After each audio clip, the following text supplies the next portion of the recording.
GMM news Kannada.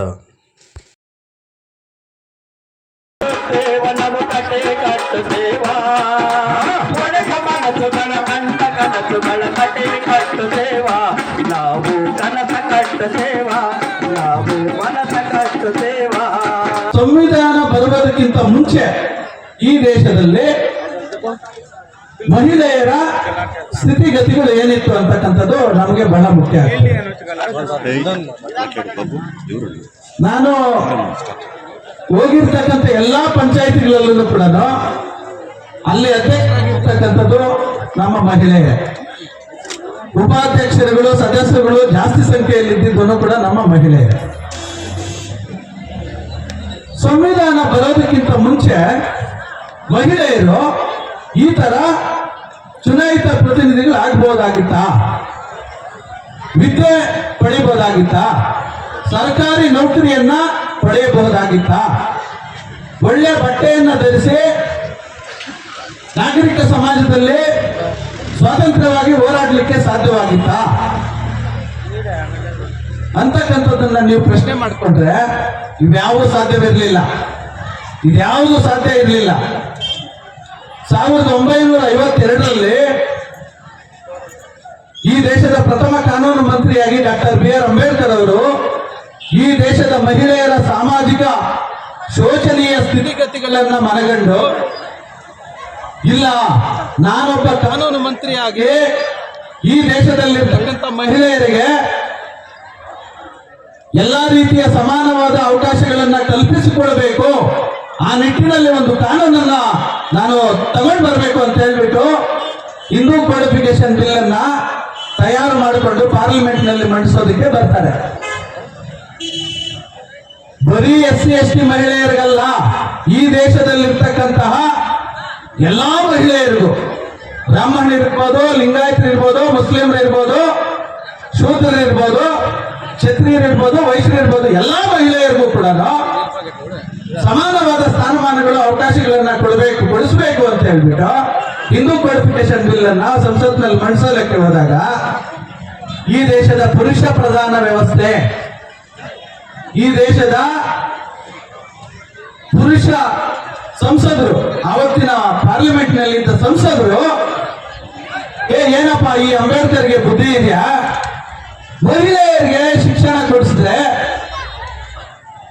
ಈ ಮಹಿಳೆಯರಿಗೆ ಶಿಕ್ಷಣ ಕೊಡಿಸಿದ್ರೆ ನಮಗ್ ಸರಿಸಮಾನರಾಗಿ ನಮಗಿಂತ ಮೇಲೆ ಬೆಳೀತಾರೆ, ನಾವಾಗ ಇವ್ರಿಗಿಂತ ಕೆಳಗಡೆ ಬರ್ತೇವೆ, ಇವ್ರಿಗೆ ಆಸ್ತಿ ಹಕ್ಕು ಕೊಟ್ರೆ ಇವ್ರನ್ನ ಎಡೀಲಿಕ್ಕೆ ಆಗ್ತದ, ನಮ್ಮ ಮೇಲೆ ದೌರ್ಜನ್ಯ ಮಾಡೋರಾಗ್ತಾರೆ, ಇವ್ರಿಗೆ ಒಂದು ಸರ್ಕಾರಿ ನೌಕರಿ ಸಿಕ್ಕಿದ್ರೆ ನಾವು ಗುಲಾಮಗಿರಿಗೆ ಹೋಗ್ಬೇಕಾಗ್ತದೆ, ಇವರನ್ನ ಎಲೆಕ್ಷನ್ ನಿಲ್ಲಿಸಿ ಅಧಿಕಾರ ಇವ್ರ ಕೈ ಕೊಟ್ರೆ ಇವರು ನಮ್ಮನ್ನ ಆಳೋರು ಆಗ್ಬಿಡ್ತಾರೆ ಅಂತ ಹೇಳ್ಬಿಟ್ಟು ಈ ದೇಶದ ಮಹಿಳೆಯರಿಗೆ ಸ್ವಾತಂತ್ರ್ಯ ಸಿಗಬಾರ್ದು, ಸಮಾನ ಅವಕಾಶಗಳು ಸಿಗಬಾರ್ದು ಅಂತ ಹೇಳ್ಬಿಟ್ಟು ಅಂಬೇಡ್ಕರ್ ಅವರು ಸಂಸತ್ಗೆ ಹೋಗುವಾಗ ಬರುವಾಗ 72 ಬಾರಿ ಅಂಬೇಡ್ಕರ್ ಅವರ ವಿರುದ್ಧ ಹೋರಾಟ ಮಾಡ್ತಾರೆ, ಪ್ರತಿಭಟನೆ ಮಾಡ್ತಾರೆ. ಯಾರಿಗೋಸ್ಕರ ಹೋರಾಟ ಮಾಡಿದ ಅಂಬೇಡ್ಕರ್? ನಿಮ್ಮೆಲ್ಲರಿಗೋಸ್ಕರ. ಆದ್ರೆ ಪ್ರತಿಭಟನೆಯನ್ನ, ವಿರೋಧವನ್ನ ಅನುಭವಿಸಬೇಕಾಯಿತು. ಈ ಒಂದು ಕಾನೂನನ್ನ ಜಾರಿ ಮಾಡಲಿಕ್ಕೆ ಆಗ್ತಾ ಇದ್ದಾಗ ಅಂಬೇಡ್ಕರ್ ಅವರು, ನಾನು ಈ ಪದವಿಯಲ್ಲಿದ್ದು ಈ ದೇಶದ ಮಹಿಳೆಯರಿಗೆ ಒಂದು ಉನ್ನತವಾದ ಸಾಮಾಜಿಕ ಸ್ಥಾನಮಾನ ಕೊಡಿಸದೇ ಇದ್ದಾಗ ನನಗೆ ಈ ಪದವಿ ಬೇಕಾಗಿಲ್ಲ ಅಂತ ಹೇಳ್ಬಿಟ್ಟು ರಾಜೀನಾಮೆಯನ್ನ ಕೊಡ್ತಾರೆ. ನಿಮಗಾಗಿ ಈ ದೇಶದ ಮಹಿಳೆಯರಿಗೆ ಹಕ್ಕು ಸಿಗ್ತಾ ಇಲ್ಲ ಅಂತ ಹೇಳಿ ರಾಜೀನಾಮೆಯನ್ನ ಕೊಡ್ತಾರೆ. ಆದ್ರೆ ಇವತ್ತು ಒಬ್ಬ ಭ್ರಷ್ಟಾಚಾರ ಮಾಡಿರ್ತಕ್ಕಂಥ ರಾಜಕಾರಣಿ, ಸಮಾಜಘಾತುಕ ಕಾರ್ಯಗಳಲ್ಲಿ ಭಾಗಿಯಾಗಿರ್ತಕ್ಕಂಥ ರಾಜಕಾರಣಿ, ಸಚಿವ ಇರ್ಬೋದು, ಶಾಸಕ ಇರ್ಬೋದು, ಮುಖ್ಯಮಂತ್ರಿ ಇರ್ಬೋದು, ಪ್ರಧಾನಮಂತ್ರಿ ಇರ್ಬೋದು, ಯಾರೇ ಇರ್ಬೋದು, ನೀವು ಈ ತರ ಜನಕ್ಕೆ ಪ್ರಜಾಪ್ರಭುತ್ವ ವ್ಯವಸ್ಥೆಯಲ್ಲಿ ವಿರುದ್ಧ ದಿಕ್ಕಿನಲ್ಲಿ ಹೋಗ್ತಾ ಇದ್ರೆ ನೀವು ರಾಜೀನಾಮೆ ಕೊಡಬೇಕು ಅಂತ ನಾವು ಸಾವಿರಾರು ಜನ ಸೇರಿ ಬೀದಿಯಲ್ಲಿ ಗಂಟಲು ಹರಿಕೊಂಡು ಪ್ರತಿಭಟನೆ ಮಾಡಿದ್ರು ಯಾರಾದ್ರೂ ಒಬ್ಬರು ರಾಜಕಾರಣಿ ಇವತ್ತು ರಾಜೀನಾಮೆ ಕೊಡ್ಲಿಕ್ಕೆ ಮುಂದೆ ಬರ್ತಾ ಇದ್ದಾರಾ? ಬರ್ತಾ ಇಲ್ಲ.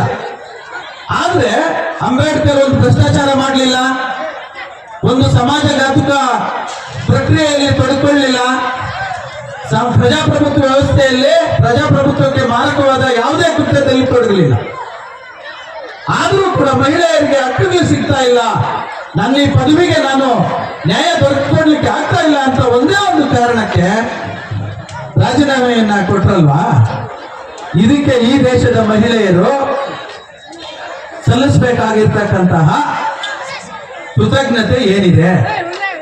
ಸಂವಿಧಾನದ ಅಡಿಯಲ್ಲಿನೇ ಜೀವನ ಮಾಡ್ಕೊಂಡು ಬರ್ತಾ ಇದ್ದೇವೆ, ಆದ್ರೆ ಇನ್ನೂ ಸಂವಿಧಾನದ ಬಗ್ಗೆ ಜಾಗೃತಿ ಮೂಡಿಸಬೇಕಾಗಿರ್ತಕ್ಕಂಥ ಕಾರ್ಯಕ್ರಮಗಳ ಅವಶ್ಯಕತೆ ಏನಿದೆ ಅಂತಕ್ಕಂಥದ್ದು ಇಲ್ಲಿ ಬಹಳ ಮುಖ್ಯವಾದ ಪ್ರಶ್ನೆ ಆಗ್ತದೆ.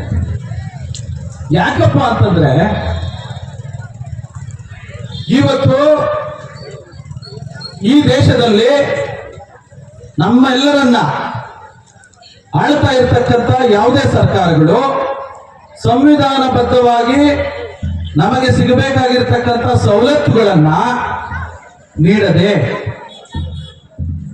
ಈ ದೇಶದಲ್ಲಿ ಧರ್ಮಗಳ ನಡುವೆ, ಜಾತಿಗಳ ನಡುವೆ, ವರ್ಗಗಳ ನಡುವೆ ವಿಷ ಬೀಜಗಳನ್ನ ಬಿತ್ತಿ ನಮ್ಮ ಮನಸ್ಸನ್ನ ಕೇವಲ ಭಾವನಾತ್ಮಕ ವಿಚಾರಗಳ ಕಡೆ ಎಳೆದುಕೊಂಡು ಹೋಗ್ತಾ ಇರ್ತಕ್ಕಂಥ ಸಂದರ್ಭದಲ್ಲಿ ನಮ್ಮನ್ನೆಲ್ಲಾನು ಕೂಡ ಅರೆ ಪ್ರಜ್ಞಾವಸ್ಥೆಯಲ್ಲಿ ತಂದು ನಿಲ್ಲಿಸಿರ್ತಕ್ಕಂಥ ಈ ಸಂದರ್ಭದಲ್ಲಿ,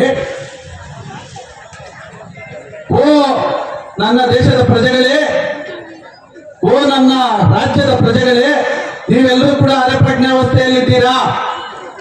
ನಿಮಗೆ ಬೇಕಾಗಿರ್ತಕ್ಕಂಥದ್ದು ನಿಮ್ಮ ಮೂಲಭೂತ ಹಕ್ಕುಗಳು. ನೀವು ಪ್ರಜ್ಞಾವಂತರಾಗಬೇಕಾಗಿರ್ತಕ್ಕಂಥದ್ದು ಸಂವಿಧಾನದಲ್ಲಿರ್ತಕ್ಕಂಥ ಮೂಲಭೂತ ಕರ್ತವ್ಯಗಳ ಬಗ್ಗೆ ಪ್ರಜ್ಞಾವಂತರಾಗಬೇಕಾಗಿದೆ. ನೀವು ಕೇವಲ ಧರ್ಮದ ವಿಚಾರಗಳನ್ನಿಟ್ಕೊಂಡು, ಜಾತಿ ವಿಚಾರಗಳನ್ನಿಟ್ಕೊಂಡು, ವರ್ಗಗಳ ವಿಚಾರಗಳನ್ನಿಟ್ಕೊಂಡು ನೀವು ನಿಮ್ಮ ಭವಿಷ್ಯಗಳನ್ನ, ನಿಮ್ಮ ಮಕ್ಕಳ ಭವಿಷ್ಯಗಳನ್ನ ಅಂಧಕಾರದ ಕೂಪಕ್ಕೆ ತಳ್ತಾ ಇದ್ದೀರಾ. ಹಾಗಾಗಬಾರ್ದು. ಅದಕ್ಕಾಗಿ ನೀವು ಇವತ್ತು ಈ ಸಂವಿಧಾನದ ಬಗ್ಗೆ ಅರಿವನ್ನ ಮೂಡಿಸ್ಕೊಳ್ಳಿ. ಈ ಸಂವಿಧಾನದಲ್ಲಿ ಇರ್ತಕ್ಕಂಥ ಎಲ್ಲ ಅಂಶಗಳನ್ನ ತಿಳಿದುಕೊಂಡು ಜಾಗೃತರಾಗಿ ಅಂತಕ್ಕಂಥ ಒಂದು ಮಹತ್ವಾಕಾಂಕ್ಷೆಯನ್ನು ಇಟ್ಕೊಂಡು ಇವತ್ತು ನಮ್ಮ ರಾಜ್ಯ ಸರ್ಕಾರ ಈ ಕಾರ್ಯಕ್ರಮವನ್ನು ತಮ್ಮ ಮುಂದೆ ಇಟ್ಟಿರುವುದಕ್ಕೆ ಈ ರಾಜ್ಯದ ಎಲ್ಲಾ ಜನತೆಯ ಪರವಾಗಿ ಹಾಗೂ ನನ್ನ ವೈಯಕ್ತಿಕವಾಗಿ ಅನಂತ ಧನ್ಯವಾದಗಳನ್ನ. ನಾನು ಸಾಕಷ್ಟು ಪಂಚಾಯಿತಿ ಕಾರ್ಯಕ್ರಮಗಳಿಗೆ ಹೋಗಿದ್ದೆ, ಆದರೆ ಈ ತಿಪೂರಳ್ಳಿ ಅಧಿಕಾರಿಗಳು, ಗ್ರಾಮ ಪಂಚಾಯಿತಿ ಅಧಿಕಾರಿಗಳು ಮತ್ತು ಚುನಾಯಿತ ಪ್ರತಿನಿಧಿಗಳು, ಇಲ್ಲಿನ ಸಂಘ ಸಂಸ್ಥೆಗಳ ಪದಾಧಿಕಾರಿಗಳು, ನಾಗರಿಕರು ಎಲ್ಲರೂ ಕೂಡ ಸೇರಿ ಬಹಳ ಅದ್ಭುತವಾಗಿ ಈ ಕಾರ್ಯಕ್ರಮವನ್ನ ಆಯೋಜನೆ ಮಾಡಿರೋದಕ್ಕೆ ಪಂಚಾಯಿತಿ ಅಧಿಕಾರಿಗಳಿಗೂ ಚುನಾಯಿತ ಪ್ರತಿನಿಧಿಗಳು ಅವರೆಲ್ಲರಿಗೂ ಕೂಡ ನಾನು ಧನ್ಯವಾದಗಳನ್ನ ಈ ಸಂದರ್ಭದಲ್ಲಿ ಸಲ್ಲಿಸ್ತಾ ಇದ್ದೇನೆ. ಮೇಡಮ್ ಅವರು ಹೇಳಿದ್ರು, ಸಂವಿಧಾನ ಯಾವ ರೀತಿ ರಚನೆ ಆಯಿತು, ಅದರಲ್ಲಿ 296 ರಚನಾ ಸಮಿತಿಯಲ್ಲಿ ಸದಸ್ಯರಿದ್ರು, ಕರಡು ಸಮಿತಿಯಲ್ಲಿ 7 ಜನ ಇದ್ರು. ಸೊ ಎಲ್ಲ ತಮ್ಮ ಮುಂದೆ ಇಟ್ಟಿದ್ದಾರೆ. ಆದರೆ ಇವತ್ತು ಸಂವಿಧಾನ ಅಂದ್ರೆ ಏನು ಅಂತಕ್ಕಂಥದ್ದು ನಮ್ಮಲ್ಲಿ 90% ಜನಕ್ಕೆ ಅರಿವಿಲ್ಲ.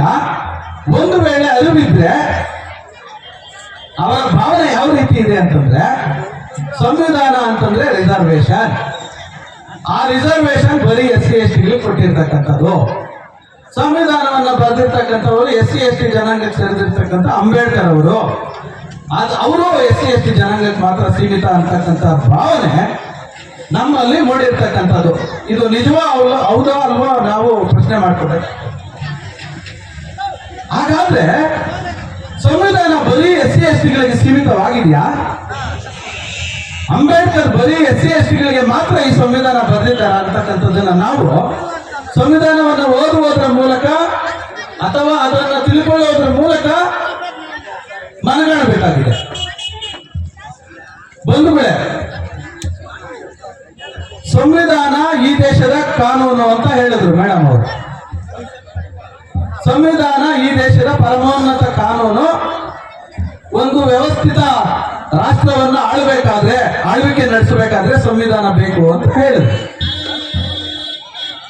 ಆದ್ರೆ ಆ ಸಂವಿಧಾನ ಹೀಗೆ ಇರಬೇಕು, ಈ ದೇಶವನ್ನ ಇದೇ ರೀತಿ ಆಳ್ವಿಕೆ ನಡೆಸಬೇಕು, ಸರ್ಕಾರಗಳ ಪಾತ್ರ ಏನು, ಚುನಾಯಿತ ಪ್ರತಿನಿಧಿಗಳ ಪಾತ್ರ ಏನು, ಇದರಲ್ಲಿ ಪ್ರಜಾಪ್ರಭುತ್ವ ವ್ಯವಸ್ಥೆಯಲ್ಲಿ ಪ್ರಜೆಗಳ ಪಾತ್ರ ಏನು, ಈ ದೇಶದಲ್ಲಿ ಹೇಗೆ ಎಲ್ಲರೂ ಒಪ್ಪತಕ್ಕಂತ ಒಂದು ಸಂವಿಧಾನ ರೂಪುಗೊಳ್ಳಲಿಕ್ಕೆ ಸಾಧ್ಯ ಅಂತಂದ್ರೆ ಅದು ಜನರ ಕಷ್ಟಗಳು, ಅವರ ನೋವುಗಳು, ಜನರು ಪಡ್ತಾ ಇರ್ತಕ್ಕಂಥ ಬವಣೆಗಳು, ಜನರು ಅನುಭವಿಸ್ತಾ ಇರ್ತಕ್ಕಂಥ ಪ್ರಸ್ತುತ ಸಾಮಾಜಿಕ ಜೀವನ ಏನಿತ್ತು ಇದು ಎಲ್ಲವನ್ನೂ ಕೂಡ ನಮ್ಮ ಸಂವಿಧಾನವನ್ನಾಗಿ ಮಾಡಲಾಗಿದೆ. ಇಲ್ಲಿ ಸಾಕಷ್ಟು ಮಹಿಳೆಯರು, ವಿದ್ಯಾರ್ಥಿಗಳಿದ್ದೀರಾ. ನಂತರ ನೆಕ್ಸ್ಟ್ 1947 ಡಿಸೆಂಬರ್ ಆಗಸ್ಟ್ 29ರಂದು ಮತ್ತೆ ಕರಡು ಸಮಿತಿಯನ್ನು ರಚನೆ ಮಾಡಲಾಗುತ್ತೆ. ಈ ಕರಡು ಸಮಿತಿಯ ಅಧ್ಯಕ್ಷತೆಯನ್ನು ವಹಿಸಿಕೊಂಡಿರ್ತಕ್ಕಂಥವರು ಡಾಕ್ಟರ್ BR ಅಂಬೇಡ್ಕರ್ ಅವರು. ಈ ಅಧ್ಯಕ್ಷತೆಯನ್ನು ವಹಿಸಿಕೊಂಡು 7 ಮಂದಿ ಸದಸ್ಯರುಗಳು ಈ ಕರಡು ಸಮಿತಿಯಲ್ಲಿ ಭಾಗಿಯಾಗಿರ್ತಾರೆ. ಅವರು TT ರಾಮಕೃಷ್ಣಾಚಾರಿ, ಅಲ್ಲಾಡಿ ಕೃಷ್ಣಸ್ವಾಮಿ ಅಯ್ಯರು, ಗೋಪಾಲಸ್ವಾಮಿ ಅಯ್ಯರು, ಮುನ್ಷಿ, ಇನ್ನು ಮುಂತಾದಂತಹ ಹಲವಾರು ಮಹಾನ್ ನಾಯಕರುಗಳು, ಸದಸ್ಯರುಗಳು ಭಾಗವಹಿಸಿ ಈ ಕರಡು ಪ್ರತಿಯನ್ನು ತಯಾರು ಮಾಡ್ತಾರೆ. ನಂತರದಲ್ಲಿ ಡಾಕ್ಟರ್ BR ಅಂಬೇಡ್ಕರ್ ಅವರು ಹಲವಾರು ವಿಚಾರಧಾರೆಗಳನ್ನ ಅಲ್ಲಿ ಚರ್ಚಿಸಲಾಗುತ್ತೆ. ನಮ್ಮ ಭಾರತಕ್ಕೆ ಒಂದು ಸಂವಿಧಾನ ಬೇಕು, ಸಂವಿಧಾನ ಇಲ್ಲ ಅಂತಂದ್ರೆ ಒಂದು ಚೌಕಟ್ಟಿನಲ್ಲಿ, ಒಂದು ನಿಯಂತ್ರಣದಲ್ಲಿ ಅದನ್ನು ನಾವು ಸಾಧನೆ ಮಾಡಲಿಕ್ಕೆ ಆಗೋದಿಲ್ಲ. ಹಾಗಾಗಿ ಸಂವಿಧಾನವನ್ನು ನಾವು ರಚನೆ ಮಾಡಿಕೊಳ್ಳಲೇಬೇಕು ಅನ್ನುವಂತಹ ತೀರ್ಮಾನಕ್ಕೆ ಬಂದು ಇವರು ತುಂಬಾ ಅಪಾರವಾದ ಕೊಡುಗೆಯನ್ನ ಸಲ್ಲಿಸ್ತಾರೆ. ಹಾಗಾಗಿ ಡಾಕ್ಟರ್ BR ಅಂಬೇಡ್ಕರ್ ಅವರನ್ನ ಮಹಾನ್ ಸಂವಿಧಾನದ ಶಿಲ್ಪಿ, ಮಹಾನಾಯಕ ಎಂದು ಕರೆಯಲಾಗುತ್ತೆ. ಈ ಡಾಕ್ಟರ್ BR ಅಂಬೇಡ್ಕರ್ ಅವರು ಮತ್ತು ಅವರ ತಂಡದವರು ಎಲ್ಲರೂ ಸೇರ್ಕೊಂಡು ದೇಶಗಳನ್ನ ಸುತ್ತಿ, ಅಂದ್ರೆ 60ಕ್ಕೂ ಹೆಚ್ಚು ದೇಶಗಳನ್ನ ಸುತ್ತಿ ಅಲ್ಲಿ ಇರ್ತಕ್ಕಂತಹ ಸಂವಿಧಾನವನ್ನ ನಮ್ಮ ದೇಶದ ಸಂವಿಧಾನಕ್ಕೆ ಅಳವಡಿಸಿಕೊಳ್ತಾರೆ. ಸುಮಾರು France, Russia, America, Germany, Australia ಹಲವಾರು ದೇಶಗಳ ಸಂವಿಧಾನವನ್ನ ಓದಿ ಅಲ್ಲಿರ್ತಕ್ಕಂತಹ ಒಂದೊಂದು ಒಳ್ಳೆಯ ಅಂಶಗಳನ್ನು ಅವರು ನಮ್ಮ ಸಂವಿಧಾನದಲ್ಲಿ ಅಳವಡಿಸಲಾಗಿದೆ. ಅಂದರೆ ಯಾವ ಯಾವ ಅಂಶಗಳನ್ನ ಅಳವಡಿಸಿಕೊಂಡಿರ್ಬೋದು ಅನ್ನುವುದನ್ನು ನಾವು ನೋಡುವುದಾದರೆ ಅಲ್ಲಿ ಮೂಲಭೂತ ಹಕ್ಕುಗಳು ಅಮೆರಿಕ ದೇಶದಿಂದ, ಅದೇ ರೀತಿ ರಷ್ಯಾ ದೇಶದಿಂದ ರಾಜ್ಯ ನಿರ್ದೇಶಕ ತತ್ವಗಳು, ಅದೇ ಫ್ರಾನ್ಸ್ ದೇಶದಿಂದ ಸಮಾನತೆ, ಸ್ವಾತಂತ್ರ್ಯ ಮತ್ತು ಭ್ರಾತೃತ್ವ ಅಂತಕ್ಕಂಥ ಅಂಶಗಳನ್ನ ಎರವಲು ಪಡ್ಕೊಂಡಿದೀವಿ. ಇದೇ ರೀತಿಯಾಗಿ ಏಕಪೌರತ್ವ ಮತ್ತೆ ಸಮಾಜವಾದಿ ವ್ಯವಸ್ಥೆ, ಈ ಎಲ್ಲಗಳ ಸಮವರ್ತ ಪಟ್ಟಿ ಇವೆಲ್ಲವನ್ನು ನಾವು ಬೇರೊಂದು ದೇಶಗಳಿಂದ ಅಧ್ಯಯನ ಮಾಡಿ ಅಂಬೇಡ್ಕರ್ ಮತ್ತು ಅವರ ತಂಡದವರು 60 ದೇಶಕ್ಕೂ ಹೆಚ್ಚು ದೇಶಗಳನ್ನ ಸುತ್ತಿ ಇವರು ಈ ಸಂವಿಧಾನವನ್ನ ರಚನೆ ಮಾಡಿದ್ದಾರೆ.